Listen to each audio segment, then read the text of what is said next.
X-Pac 12360, featuring weekly news, insider commentary,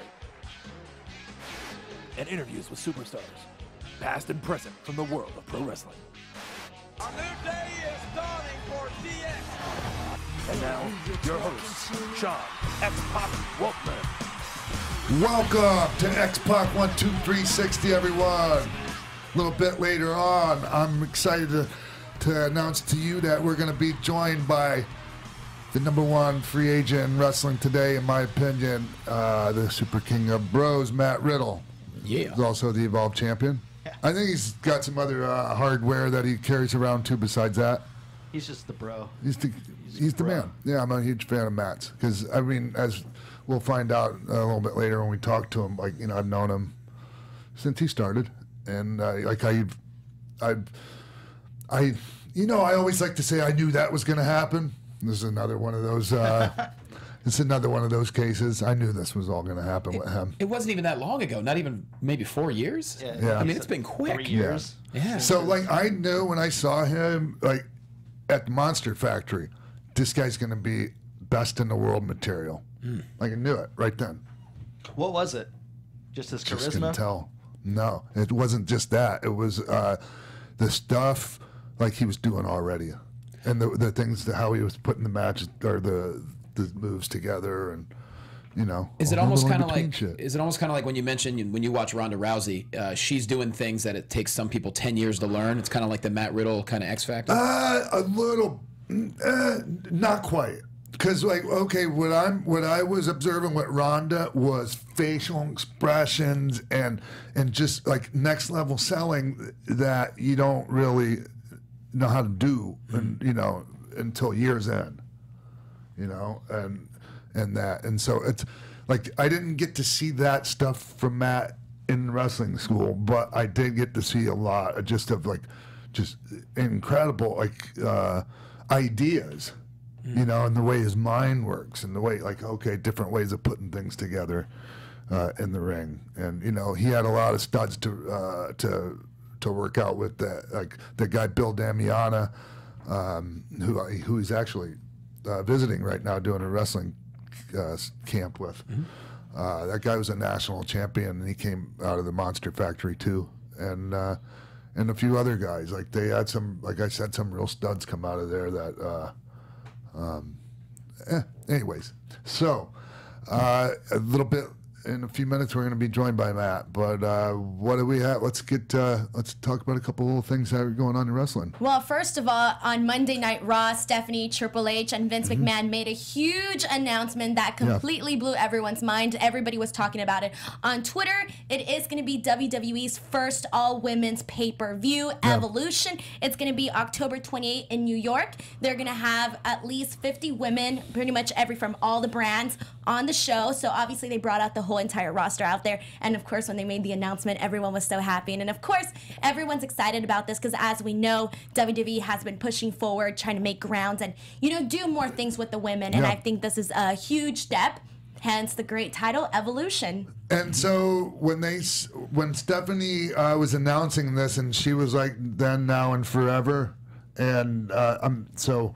Are we going to have some of the ladies from yesterday donning the wrestling gear and getting back in the ring? I don't know. If they're saying over 50 women, you got to believe there's got to be some kind of battle royal, perhaps, because that's a long card to have 50.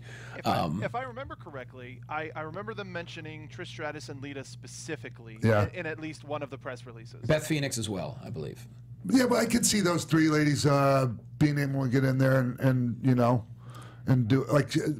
Amy looked pretty good when she was at the Rumble. I mean, didn't she take a spill on her head though? Yeah, she almost landed on her neck bad with the moonsault. Yeah. I just saw her 2 days ago at Comic-Con, and she looks in incredible shape. She's actually touring, doing a UFO show right now. Oh, good. So she's busy for sure. So I'm not surprised that they're obviously going to be bringing in some of these women, because at the Royal Rumble, all of them did amazingly great, and they were, so, you know, they got over so well with the fans because the fans were so excited to see them out here. So of course, why not bring them in for this as well? Yeah. And they're also going to be including the finals of the Mae Young Classic. So I think that's going to be super exciting for the women that do get to, you know, be a part of that. I wonder what they're going to do for a main event. That was loud. Excuse me. They also announced that the finals of the Mae Young Classic is the first match announced for that event. Okay. Yeah. Huh. You know what I hope they don't do is think that they have to put the odd men's match on the show. Mm-hmm.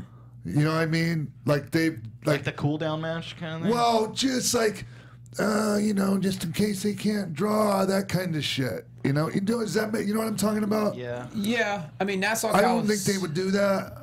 But like in the past, that would be something they would. It's kind of like, okay, 205 Live, but we got to put Bray Wyatt versus Matt Hardy on the show to make sure we sell it out. Mm-hmm.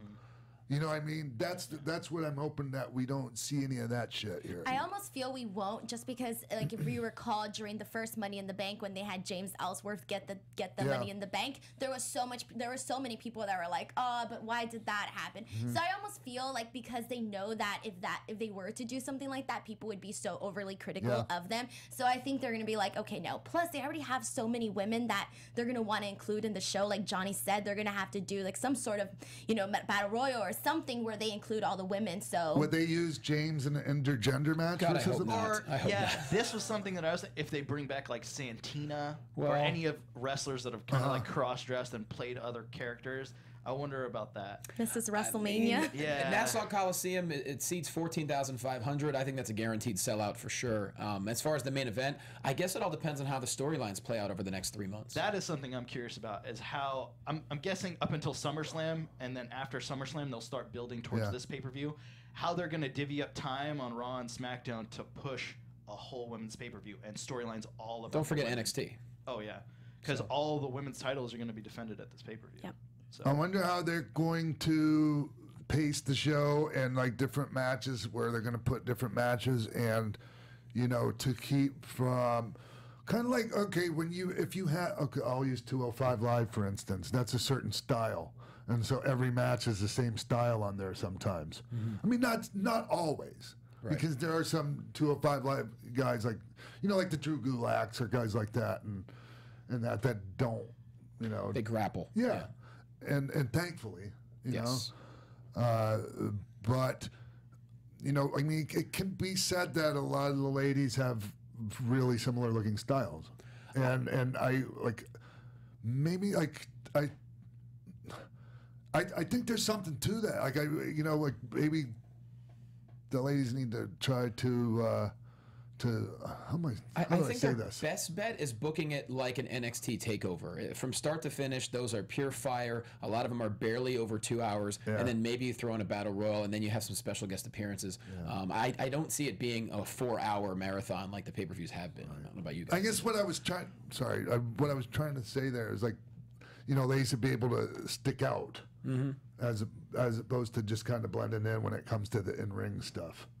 That's what I was trying to spit out there. I don't know if I did a good job. Because it used to make them different, but now they all do the same thing. Well, just like if you see like a typical 205 Live match, they're very, the style is a certain style, and that can a lot of times that can be said about the ladies too.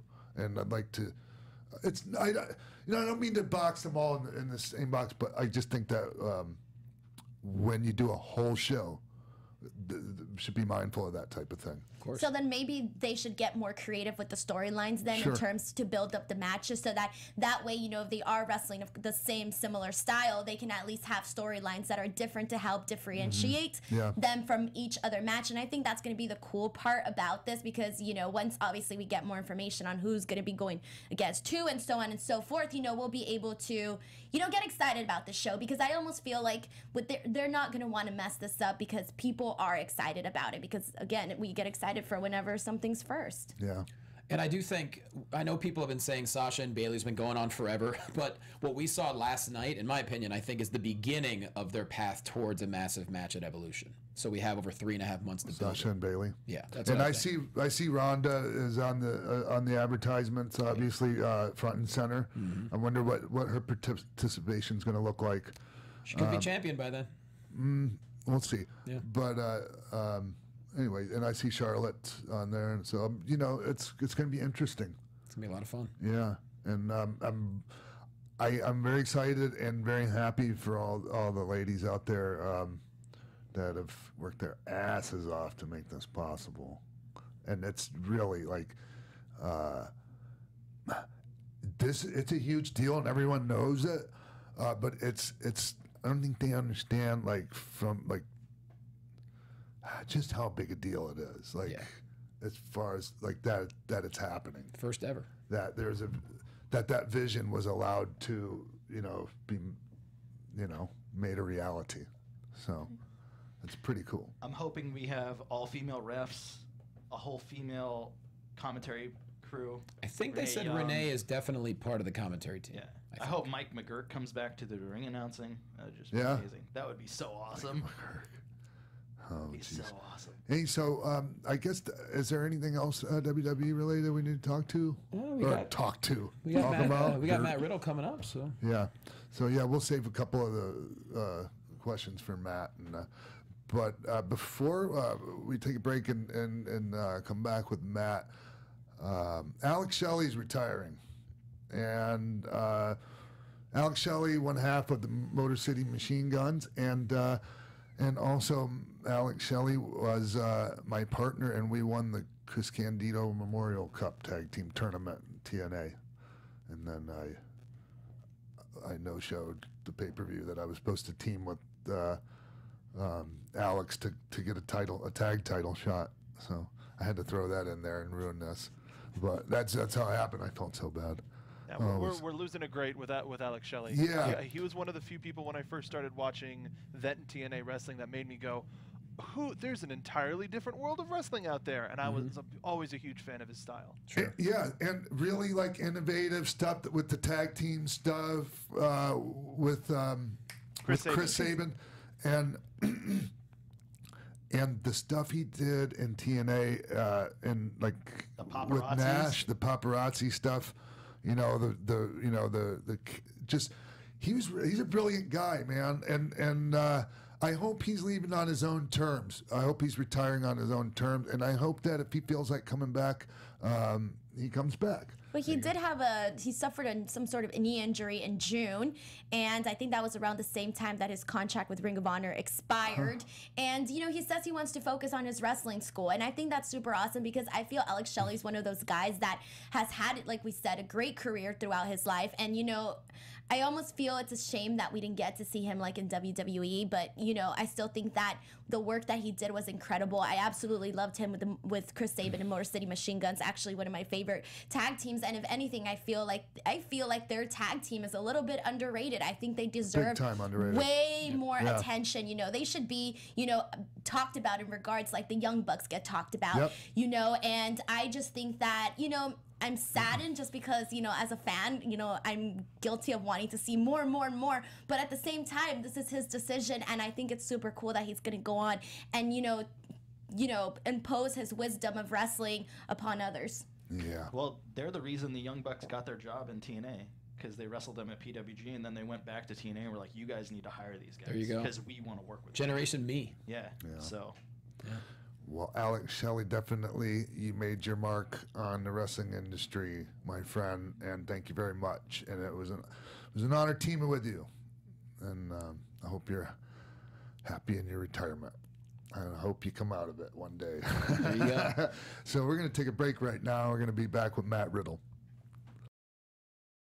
Welcome back to X-Pac 12360, everyone. Joining us right now over the phone, he's the Evolve champion, and he's, in my opinion, the hottest free agent on the market in professional wrestling right now. Matt Riddle, everyone. Yeah. Hell yeah. Yeah. Super King Thanks of for Bros. having me, bro. It's been a while, and it's always a pleasure to be talking to you, Sean. Yeah, I enjoy your company. Thank you. And it's been a little bit too long because I keep, whenever you're out here in LA, I keep, I work too, so and we're not on the same shows very often. Shit. No, it's been tough. It's been tough, but whenever I do see you, it's always a pleasure, bro. I thank you very much. Hey, I caught you I caught you on MLW working with Shane Strickland. Good shit. That was good stuff, man. Yeah, me and Shane have extremely good chemistry. We wrestled the first time, I believe, in Chicago.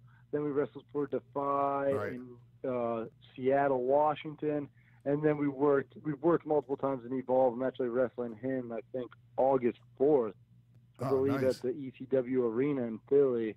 But I've been wrestling Shane Strickland a lot. He's great, and we work extremely well together. So you're not wrestling PCO in Philly coming up? Oh, I'm wrestling PCO in New York City, okay. August 17th wow. at Joey Janela's Lost in New York. I'm looking forward to that, Matt. I don't know if you've seen Pierre or Carl. I don't know what he calls, like, you know, I don't know what the boys call him. I have.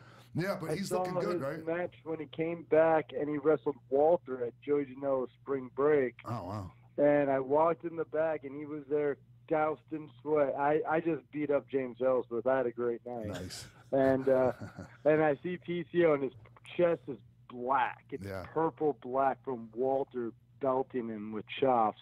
And I was like, great match. And he looked me dead in the face. He goes, "You're next. We're doing it next." And I was like, all right, bro, I'll see you down the road. Yeah. And now we're booked. And I know he's all juiced. He's been cutting the promos and electrocuting himself with a car battery. The guy's insane, but it's magic. No, it is. Yeah, it is for sure.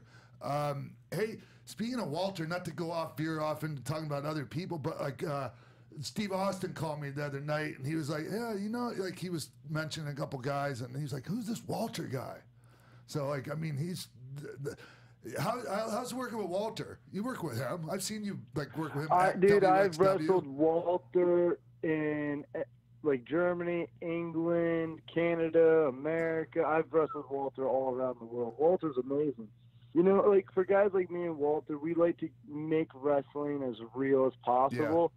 And it shows. It translates. Like I said, PCO's chest is black. Walter's made me bleed from chops. I've made him bleed from chops. We get extremely physical in the ring. Do you consider him a bully in the ring? Not at all. He does what he's supposed to do. He's 6'3" and 300 pounds. He needs to bully people. If he doesn't, nobody would respect him. He needs to do what he does. I've heard you use that. I've heard you use that term describing other people before, like Chris Hero or guys like that, and I found it amusing that you use that expression. You know, Chris Hero is definitely more of a bully in the ring because Chris Hero will bully you, let you fight back, and then cut you back up. Walter's more of a big guy versus little guy, and he's extremely physical. Right. So not so much of a bully, but he still bullies you slightly. You know, Chris Hero is probably the ultimate bully, though. Hey, Matt. Hey, have you run into any problems in the ring with anyone that like tried to test you, or just was reckless in there, and you had to kind of settle them down, or even get a receipt or anything like that? I get really lucky. I don't know if it's my background in the UFC or even like the knockout I've had in the past and stuff like that. Right. But I've been extremely fortunate, and I'll be honest, I'm pretty generous. If somebody hits me hard, I'm like, and usually people say sorry if they do snug you, and they're usually like, "Oh my God, I'm so sorry, I didn't mean to do that." I'm like, "You're good, bro." Because we're in there, we're working, we're trying to keep it as physical as possible, and accidents happen. Now, if somebody were to hit me twice hard, I would probably have a problem, and I would get mine. But most people, if anything's ever happened in a ring, it's one slip of Dave Starr's cut my eye, Chuck O'Neill's cut my eye. Yeah. I've been split open I've been split open more in pro wrestling than I was in the UFC. Yeah. Yeah, I mean, that makes sense to me, actually, because, a lot of people go, when you say that wrestling's harder on you than MMA, a lot of people roll their eyes. But, I mean, I just don't think they understand, Well, I don't think they understand the travel. I don't think they understand the consistency of the product. Like the fact that, when you fight, you train, of course, and that's all the time. Yeah. But you could have a bad practice or whatever. In wrestling, you have to be consistent. You have to have good matches consistently. And you have to be physical with your opponent consistently. Yeah. Because if you lack in one match and then you put up for another match, people see that and they're like, oh, and they know when you're lazy. I pride myself in not being lazy. I like to give 100% every time I'm out there, Yeah, for sure. I see that, man. And I remember early on, like, you were doing, like, what's that goddamn, the Pele kick? No, off the top rope, the swanton? The Broton. The Broton, yeah. sorry. And I'm like, damn. I'm like, and I think I might even You're get you probably up. thinking Swanton, but no, that's a Broton, Yeah, man. exactly. It's a Broton. And I remember hitting you up going, man, you might not want to get people used to seeing you do that every night. Did you adjust at all? And I agreed with you 100%. I'm like, you're absolutely right. I only break that out for special occasions. And even now, I don't think I've gone off the top rope in a month or so, or 2 months. Like, I really try to stay away from the top rope if I can, unless I'm in a bigger, you know, build-up kind of match. Like, say if I'm wrestling Shane, we might end up on the top ropes because we've wrestled so many times. We got to up the ante more and more. Yeah, but how does that work for you, Matt, when you're doing like stuff going in the top and all that? Because you've developed this style for yourself where you don't do traditional high spots. There ain't no freaking tackle drop down leapfrog spots coming out of Matt Riddle. So like, how does a Matt Riddle end up on the top rope with Shane Strickland? You know, there's a lot of ways. It could be as simple as maybe he kicks out of a big fall see, and I beat him up, and he just won't stop kicking out, and I'm like, well, I guess I have to go up to the top. You know, or it could be as simple as Shane goes up to the top because he's a fly flyer, and I cut him off, and I go up to the top with him to do something. Yeah. You know, you know how it is. There's a million ways to get to any situation. You just got to think about it. You know what? Like, not like, I mean, you know how I am with going off into the weeds here, but it just made me think, oh shit, I just lost my train of thought. Damn it. That'll happen. I know what it was. Hey, bro, that'll happen. That'll happen to us. Hey, Matt, here's what I was going to say. I have a pet peeve, and some guys do this, and it's just fine for them. But I never like to set a guy up on the top rope and then knock him back off or suplex him back off. I always like for them to kind of make their way up there themselves usually, and then stop them. Else it just looks forced. I agree. That wasn't even a question. You know? Sorry. No. I agree. I personally, I hate when like people ask me to sit them up there and stuff. Yeah. But at the end of the day, sometimes you do end up in those situations. You do. You know. Yep. So for sure. Like me, I hate Irish whipping people, but you know, or getting Irish whipped. It's not a realistic move to me. I don't see anybody grabbing my hand and throwing me 20 feet across the ring and I run back. I don't see that happening in my life. That reminds me. The other day, dude's putting heat on me, grabs my wrist, he goes, hard buckle. And I'm like, I couldn't even grab the roper to stop him. Like, I had to run and, like, I guess I'll take a hard buckle, you know? Right. So, it's easy for your opponent to say. Like, you take the freaking hard turnbuckle and see how it feels. Yeah. Well, you know, it's whatever. He wanted to put some heat on me. I'll take a hard buckle. I'm getting paid. Hey, Matt, so speaking of the Irish whip thing, like, I remember watching this one clip, it might have been a few years back. Yeah, it probably was now. The guy goes to shoot you in for an Irish whip, and you just start, and then you just kind of gradually just walk across the ring and start laughing at him. Yes. That was back when Drew Gulak was still involved before he signed with WWE. Drew Gulak. And I was working with Drew Gulak. Yeah. And we didn't call a thing. And the thing is, we didn't call anything, and he just went to whip me up the ropes.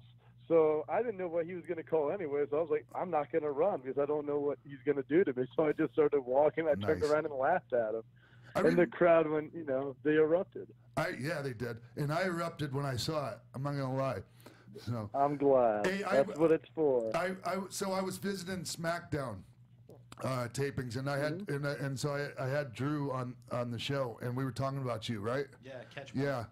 Yeah, it was good. Yeah, Catch Point. But honestly, the original Catch Point, me, Drew Gulak, T.J. Perkins, and Tracy Williams, probably one of the greatest factions. We could have competed with the Bullet Club, I think, but WWE started taking us away. Maybe one day we can reunite in the WWE. Maybe, and it's funny you say that, Matt, because I was just going to ask you. I'm sure you're not surprised by my line of questioning here.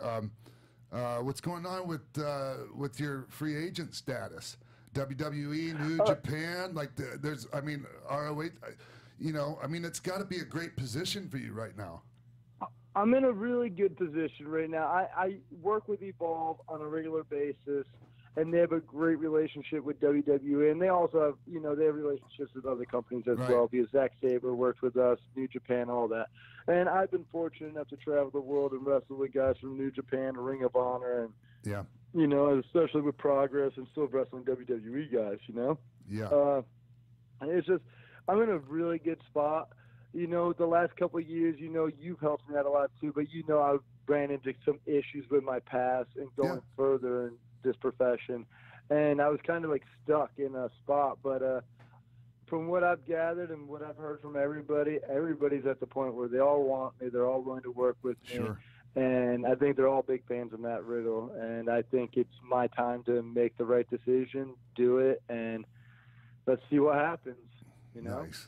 I know, you know, Matt, you're a highly intelligent individual, and I'm positive you'll make the right decision for yourself and your family. How is Mom and the three babies? They're good. Lisa's good. You know, she's been doing the Olympic lifting and all that. She just can't get enough of working out or something. Me personally, I barely work out. I just wrestle people on the weekends. That's all I do. Right. The kids are fantastic. The girls are 8. They're going into, I believe, 3rd grade next year. Son starts kindergarten next year, and they're enjoying summer break, and that's about it. I've been trying to take them on vacation, but it's hard to get everybody with me and do everything and travel, and you know how it can be. Yeah, well, didn't you just have, like, finally a weekend off last week? Did I see that? Not this weekend, but not this past weekend, but the weekend before that. Yes, a couple shows canceled, and just things worked out where I literally had like almost like a whole week off, and it was awesome. I just got to hang out with the kids, and it was amazing. It was good. I don't get that much time with them, and the kids, they love to hang out with me. You know, we hang out, play video games. We go to the trampoline park. We do we do stuff I like to do and they like to do, and we just have a blast. Yeah. Well, that's why when I saw that, it stuck out in my head, and I just remember being happy for you, being able to spend some quality time like that.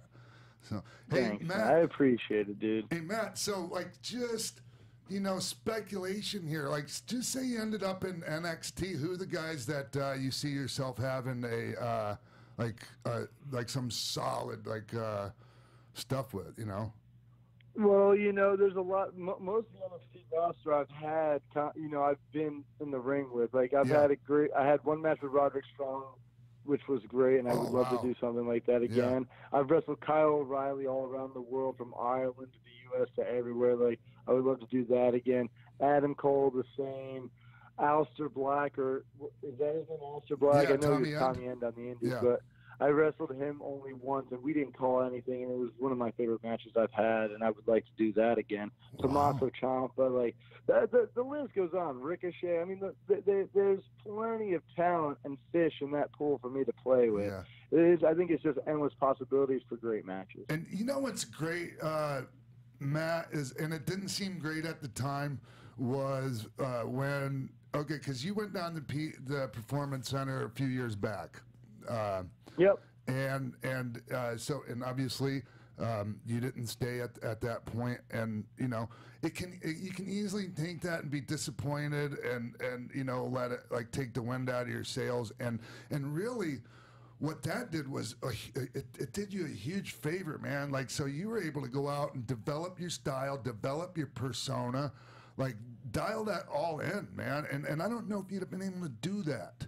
I'll be honest. I don't think I would have been able to do it, because I use this example. MMA. A lot of people, like, take CM Punk for example. Yeah. He started training MMA. Did he start at like a local jiu-jitsu gym? No. He went to Duke Rufus. He went to one of the biggest camps in the world with some of the toughest people. And I'll tell you this, that's probably the worst thing he could have done. Yeah. Because there's a bunch of killers there that want to beat you up. They don't go 5 miles per hour. They already know all the moves, and they're going to put the beats on you because that's what you do in fight. Well, I personally think he probably should have got a couple personal trainers, like a personal like jiu-jitsu instructor, a personal Muay Thai instructor, got his hands, his feet, everything educated, his jiu-jitsu educated, and then you start, maybe roll with a couple white belts, some blue belts that aren't at the highest level school in your area, and then eventually you make your way to the killers, and then you can be a killer yourself. But I think he just hopped in way too quick, and I think a lot of people at the Performance Center hop in a little ahead of schedule too soon before they know who they are, especially with like the models and the other athletes, and they kind of get lost in translation, lost in the mix, And I think, like you said, I remember when Kanyon called me and told me he was going to take a pass on me. He's like, sorry, man, I know we strung you around for like 6 months, but we're going to have to pass on you. And I was like, cool. No problem, bro. And he was like, and you could tell he was taken back, like, are you mad? I'm like, no, not at all. Now, in the back of my mind, I wasn't mad, but I was like, I'm going to make you regret that decision. And I think it only took me about 3 years. Only took me about 3 years. I think I've made everybody regret ever saying no to me. Yeah, hell yeah. You guys want in on this? Yeah, Go ahead. well, Matt, Go ahead. Matt, so, you mentioned how, what you thought CM Punk should have done instead, but vice versa, for you, before you transitioned into wrestling, did you study any MMA fighters turned wrestlers, their careers before you developed your style in wrestling? Well, I don't think I ever took anything like that. I wouldn't look at a wrestler and think, oh, I'm going to start doing that or anything like that. I think I always watched wrestling, and I was always a fan of what I consider sport wrestling. Yeah. And that doesn't mean MMA wrestling. That doesn't mean amateur wrestling and wrestling. It means competitive professional wrestling, where you got two guys, if they're running ropes, they might be running ropes, but they're running them so hard it literally looks like it's about to be a car accident, Yeah. There's commitment in real sport wrestling, and that's what I watch. And granted, it's like Shawn Michaels, Bret Hart, Chris Benoit, Kurt Angle. I liked watching the guys that pushed the pace, and it was almost like, even if they're doing spots or whatever, it was so intense, it was real. Because it is real. And I'll be honest, my wrestling is real. I kick and slap and punch and slam people, and it's all real. Yeah. I don't knock people out, but it's real. Yeah. Well, you just mentioned a few minutes ago about, transitioning and how you were better off doing your own thing for the last couple of years.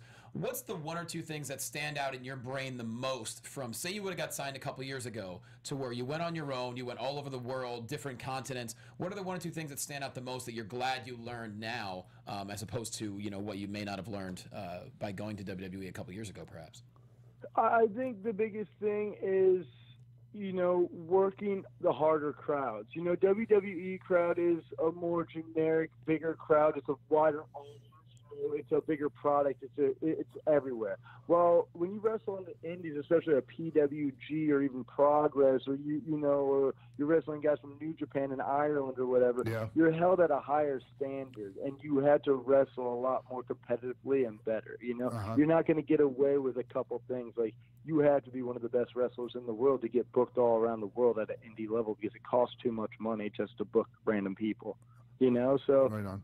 And the big thing was for me is like getting that and getting the rub from legends, like wrestling guys like Shibata and wrestling Ishii, and getting the mix with the New Japan, and then wrestling guys like Hero and Thatcher and other, I just kept getting great matches and matchups, and I kept impressing the indie audience, which is one of the hardest audiences to impress, because they watch everything. For sure.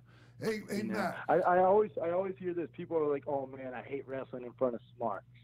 And I'll tell you this. My favorite crowd are smart fans, smart marks. Yeah. They're my favorite because they know everything I do is real, and they love it. And they back me up. And they'll boo the corny stuff, but they never boo me. Well, the smart fan now is usually a little different than what you would think of a smart fan a few years back that would just go and, like, chant things and disrupt shows and you effed up chants and things like that, and now they're like in on it with us.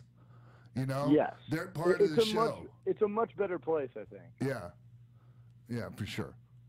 Well, I wanted to know, recently you wrestled Marty Scurll at PWG, and you had a fantastic match. You talked a lot about not calling things in the back and just calling it in the ring. Was that entire match called in the ring? Me and Marty have we have pretty good chemistry, and Marty is such a character, you really don't need too much of a match you don't have to call too much. You can just have moments. So, like, say with someone like Marty, I won't necessarily, like, write out the whole match or all the spots, but we give each other ideas. So it's like, oh, well, if you slap me here, I'll probably grab this and kick you there, you know? Or, oh, if you throw a clothesline after hitting the ropes, I'll know to kick it and then hit you with this. You know, so it's in a certain order. It's not guaranteed we're going to do everything we suggested, but I like to do that with, like, people like that, with, especially, like, say, an Adam Cole or a Marty Scurll, where it's, you're a great wrestler, but there's a lot of character in there too, and I don't want you to neglect your character just so we can get to the next spot. You know what I'm saying? Whose idea was the toe break? The toe. Well, come on, I would say we both had wanted to do that. I'll be honest. Anytime I wrestle anybody that bites or breaks fingers or anything, I know they're gonna want to do the toe. So I would say Marty said he wanted to, but I knew it was coming. How could he not do it? What about Zack Sabre Jr.? How was that, your feud with him? Me and Zach barely call anything. The only thing we do is we just tell each other we got to do more when we keep wrestling, because we've wrestled each other enough times around the world where we have to keep up in the ante, you know? So it was only like me and Zach, just like Drew Gulak, like, they're so good and technical, and they can handle themselves. They don't panic or anything, where I usually don't call anything but the finish with those guys, or maybe even the finish stretch. Like, oh, I'll hit this. You'll know this is going to be close to the end, and then we'll scramble into this, you know, whatever the finish may be. So, but you've been doing some tag stuff, too, over the last couple of years. It was Jeff Cobb you were teaming with. Yeah. And so how's that different? Like, I mean, you know, it's harder to go out there and just work without a net in tag matches. Yeah, you know, I think it helps with style too. Yeah. You know, like if I was more of a luchador kind of guy and I needed you to be in a certain spot at a certain time to catch me or this and that, I'd probably have to talk a little more. But, like, because, like, even Jeff Cobb, you know, he's an Olympic wrestler. I'm a state national champion wrestler, world champion jiu-jitsu, and fought in the UFC. So it's like, I'm very confident when I get into a ring when it comes to grappling or handling myself. And so is Jeff. Usually, if anything, if we call anything, it's mostly our partners or our opponents that want to call stuff. Me and Jeff are more like, oh, yeah, you know, maybe you duck a kick and then I'll grab you here and I'll, like, suplex you around. You know, like, I try to keep it as simple as possible because, to me, it's a fight. You know, we're fighting. I'm trying to win. I'm trying to pin you. I'm trying to knock you out. I'm trying to submit you. And granted, we want to do cool moves too, but at the same time, it's like I don't want to defeat the purpose. The main purpose of this match is to win, to beat you up and to, like, defeat you. So I don't want to, like you said, why would I, like, pick somebody up on the top rope? Why don't I just stomp them into the ground, you know, and then let them jump up to the top rope if they choose to, and then cut them off and do whatever, right? Yeah. So it's the same thing with that. Like, even a tag match, I won't call, like, double team spots. I'll just, like, kick somebody into a corner, tag Jeff, and be like, stay. And then I'll just run our stuff on them, you know? Yeah. And you guys have some stuff you're used to doing together? Oh, yeah. Like, well, we, like, of course, like, the finisher is, like, we do, like, a crazy, he, like, does a reverse razor's edge, so he throws guys out forward, and then I knee him in the face as they come down to the ground. So, like, we tell people we're going to do that to them, and they should probably protect their face. But, like, other than that, like, we really, like, most of the moves are pretty self-explanatory, and it's like, yeah, man, I'll hit you, and then I'll pull you out of the corner, Jeff will pick you up, slam you, and then I'll jump on you and then pin you. You ever know, like... Oh, I'm sorry. Sorry, go ahead. No, you didn't. No, go ahead. You ever get, like, you show up and the guys you're supposed to be working with, they seem pretty intimidating, scared to get in there with you? Dude, there was the one that sticks out to me the most, and he was terrified. Like, he was like, you're so good, though, and this and that. And I'm like, bro, relax. It's like a 5-minute match, and we're going to kill it. It's going to be easy. And this person was James Ellsberg. He was terrified. I don't know because I'll be honest, I had a lot of people telling me just to kick the shit out of him. They're like, yo, get in there and beat the hell out of him. And I'm like, I'm not that kind of person. Like, and James Ellsworth can't really defend himself against me. Like, I don't want to just beat up a victim. Like, that's not. I don't like that. Yeah, no, but that's nothing cool but when about we were that. talking about the match, and he was like, he was just shaking and nervous for it. I don't know if he thought I was going to turn it up on him or what. but and it ended up being a good match. I'd say the one thing which I thought was funny, we match up, and I go, okay, I got an idea for a spot where I go to knee you in the face, and you have no chin, so I don't knee you in the face, right? Yeah. And he goes, I don't know if the people will like that. And I go, James, all these people paid money to see a UFC fighter miss your fucking chin. I have to miss your chin. If I don't miss your chin, these people are going to be disappointed. That's why they showed up for this match. I have to miss your chin.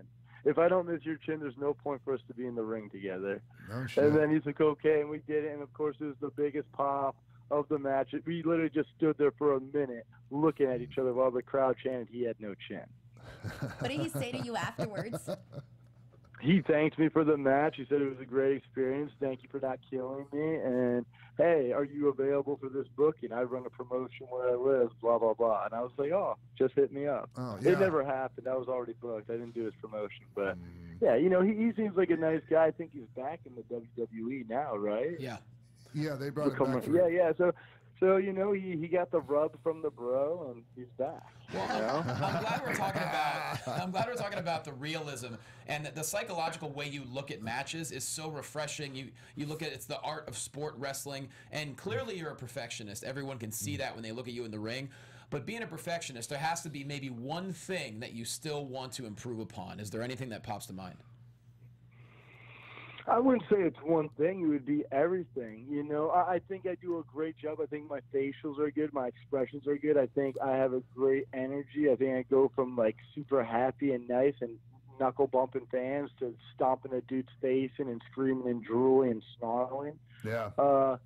You know, I think I'm really good at that kind of stuff. I play to my strengths. When I do seminars or anything, I always tell people to play to their strengths, and that's what I do.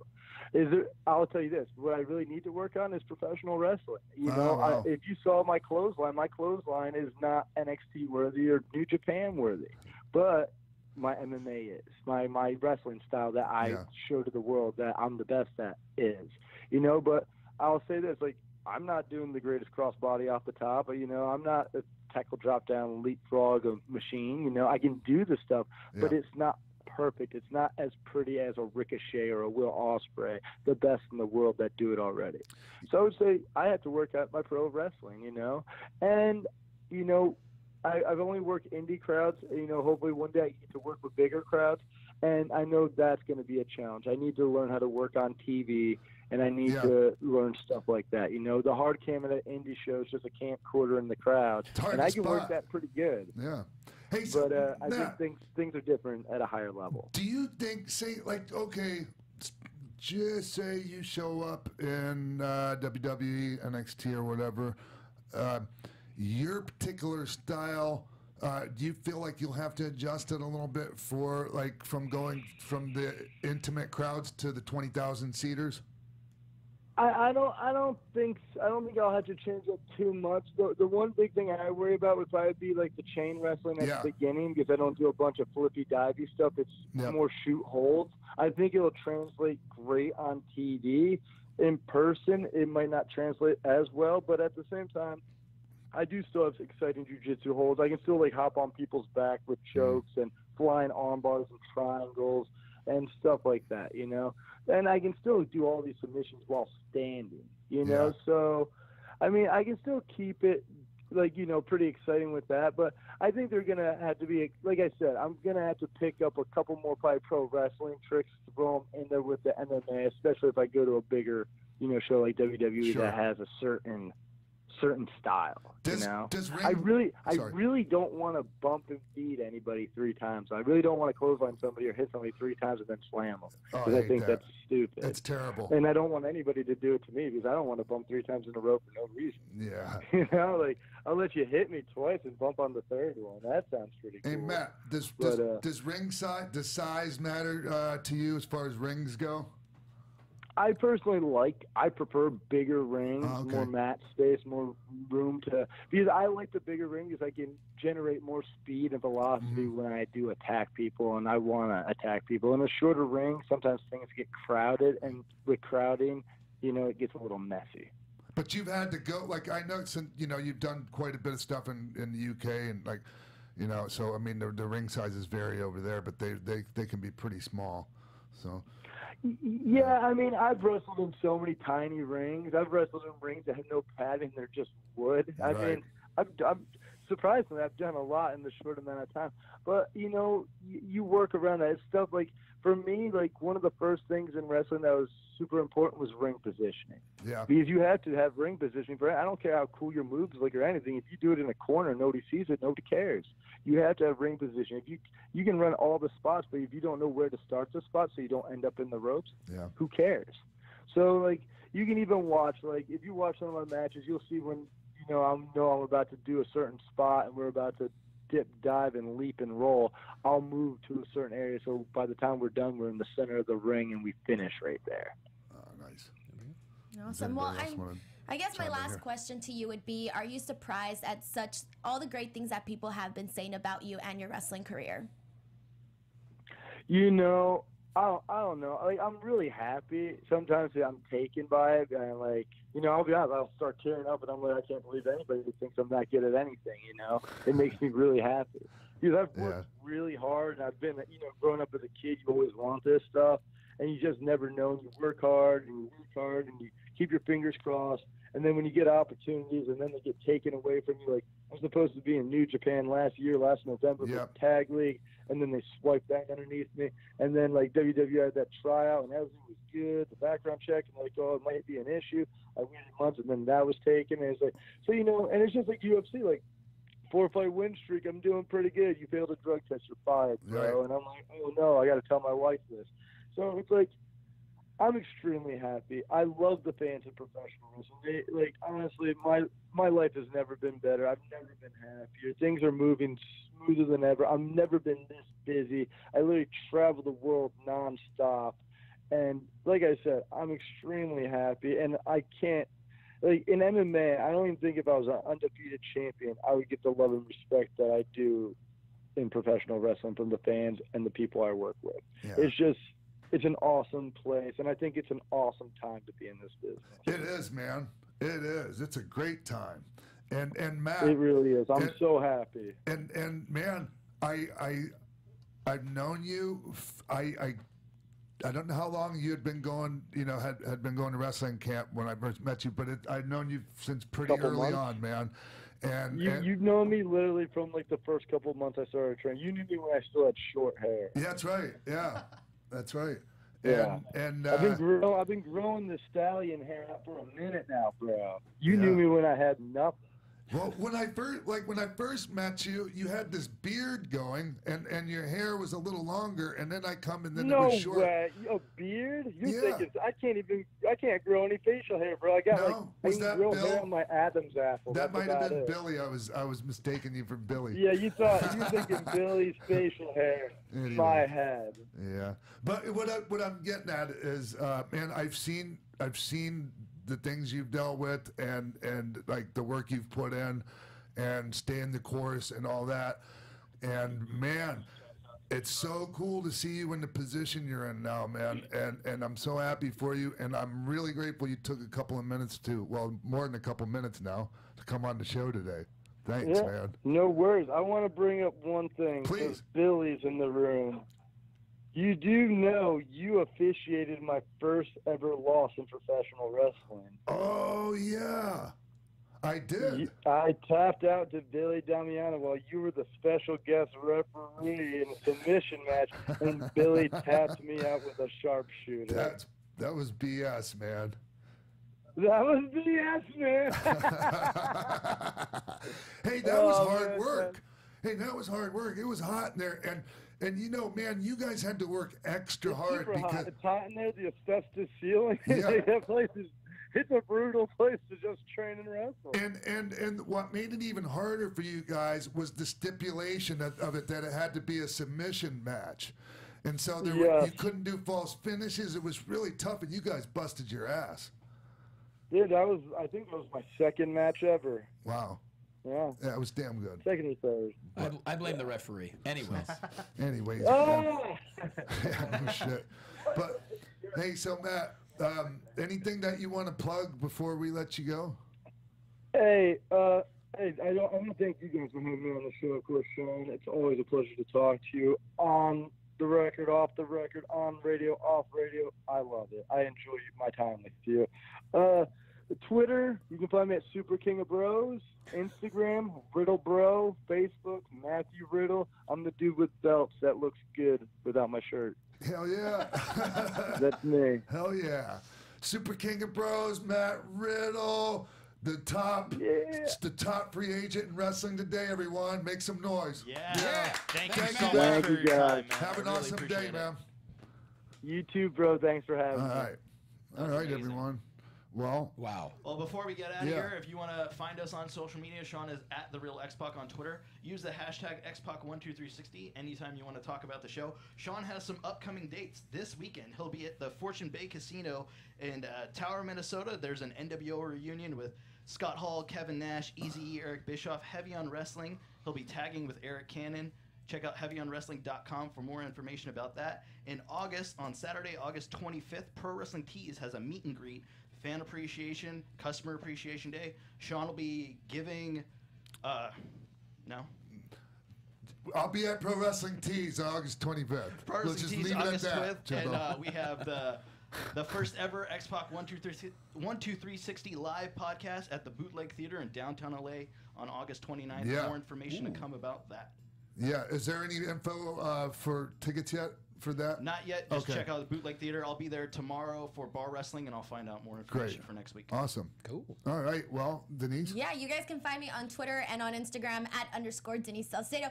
Make sure to head over to my YouTube channel. Just type in youtube.com/Denise Salcedo. On there, you guys can see some interviews that I did with Charlotte Flair, Stephanie McMahon, and a few other super cool ones, including Daniel Cormier. So make sure to go over there and check those out because there's lots of cool stuff. All right. Very good. Championship Wrestling from Hollywood television taping this Sunday, July 29th. Blackcraft Wrestling's first ever pay-per-view Friday, August 24th. I'll be lead commentator. Go to blackcraftwrestling.com, buy the pay-per-view. And August 16th, I'll be home in Philly for one night for a comedy show. If you want to come see me, at Jay Quasto on social media. All right. Well, thanks for tuning in, and thanks again to Matt Riddle for joining us today. And we'll see you here. We'll see you right here. Something like that, right? We'll see you right here next week on X-Pac 12360, Westwood One, AfterBuzz TV, Jericho Network. Boom. From executive producers Maria Menounos, Kevin Undergaro, Phil Svitek, Sean Waltman, producers Mark B. Donica, Jimbo Frank, and the entire X-Pac 12360 staff, we would like to thank you for tuning in. Like us on Facebook, rate and comment on iTunes and YouTube. Follow X-Pac on Twitter at TheRealXpac and email us at xpac12360show@gmail.com.